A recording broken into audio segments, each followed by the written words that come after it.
Paris Olympic का आगाज हो गया है और इस बार भारत ने भी 117 एथलीट्स की भारी भरकम टीम भेजी है। लेकिन आज हम बात करेंगे ओलंपिक की हिस्ट्री की, इसके नाम और भारत के साथ इसके कनेक्शन की।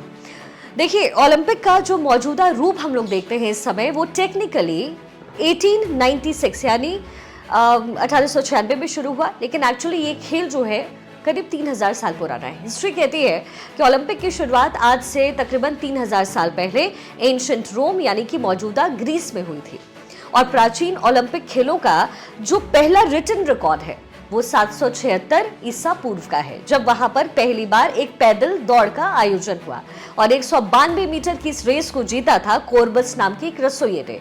ये कोरबस ही दुनिया के पहले ओलंपिक चैंपियन कहे जाते हैं।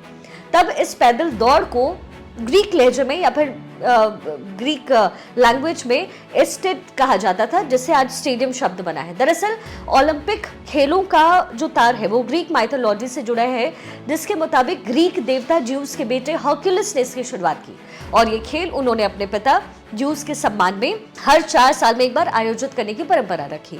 लेकिन तब इनका रूप जो था वो खेल प्रतियोगिता से कहीं ज्यादा एक धार्मिक महोत्सव, एक उत्सव जैसा होता था।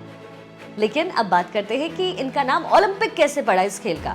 दरअसल साउथ ग्रीस में एक जगह है पेलोपोनी, यहाँ ओलंपस नाम का एक बहुत पवित्र पहाड़ है। ग्रीक मान्यता ये है कि तब उस वक्त इस पहाड़ पर देवता निवास करते थे और ज्यूस भी उनमें से एक थे। अब चूंकि ये जो खेल है वो इस पहाड़ के नीचे ही आयोजित होता था, इसलिए इसका नाम ओलंपस के नाम पर पड़ा, ओलंपिक्स।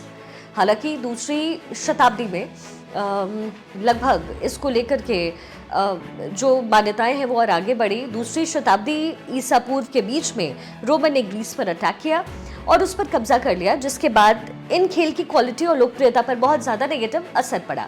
लेकिन टर्निंग पॉइंट आया साल 393 में, यानी आज से तकरीबन 1900 साल पहले, जब सम्राट थियोडोसियस रोम के सम्राट बने। अब थियोडोसियस थे कट्टर ईसाई। उन्होंने मूर्ति पूजा को मानने वाले जितने भी ग्रीक फेस्टिवल थे, जितने भी इवेंट्स थे, उस पर बैन लगा दिया और इस तरीके से ओलंपिक की जो प्राचीन परंपरा थी वो इस दौर में खत्म हो गई। लेकिन तकरीबन 1500 साल के बाद एक बार फिर से ओलंपिक जिंदा हुआ और इसका क्रेडिट जाता है फ्रांस के बैरन पेरेडी सेबेस्टियन को।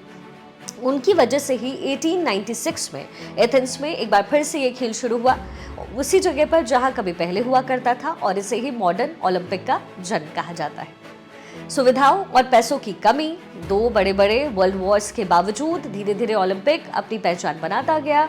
1896 के ओलंपिक्स में जहां सिर्फ 14 देशों के 200 लोग शामिल हुए, तो वहीं आज पेरिस ओलंपिक में 200 से ज्यादा देशों के तकरीबन 11,000 एथलीट अलग अलग इवेंट्स में उतरने के लिए तैयार हैं। तो बस अब इंतजार ये है कि भारत की तरफ से जो प्लेयर्स गए हैं वो हमारे लिए कितने गोल्ड, कितने सिल्वर और कितने ब्रोंज लाते हैं। उन सबको हमारी तरफ से बहुत शुभकामनाएं। लेकिन ओलंपिक आप हमेशा सुनते हैं, वो रिंग्स जो 5 छल्ले हैं वो आपको नजर आते हैं, लेकिन इतिहास क्या है शायद ही आप जानते होंगे। तो अगर आपको ये इन्फॉर्मेशन अच्छी लगी है तो आप इस इन्फॉर्मेशन को आगे अपने दोस्तों के साथ, अपने फैमिली मेम्बर्स के साथ साझा कीजिए और आप लगातार हमारे सोशल प्लेटफॉर्म्स को सब्सक्राइब कीजिए, फॉलो कीजिए और लाइक कीजिए। Thank you.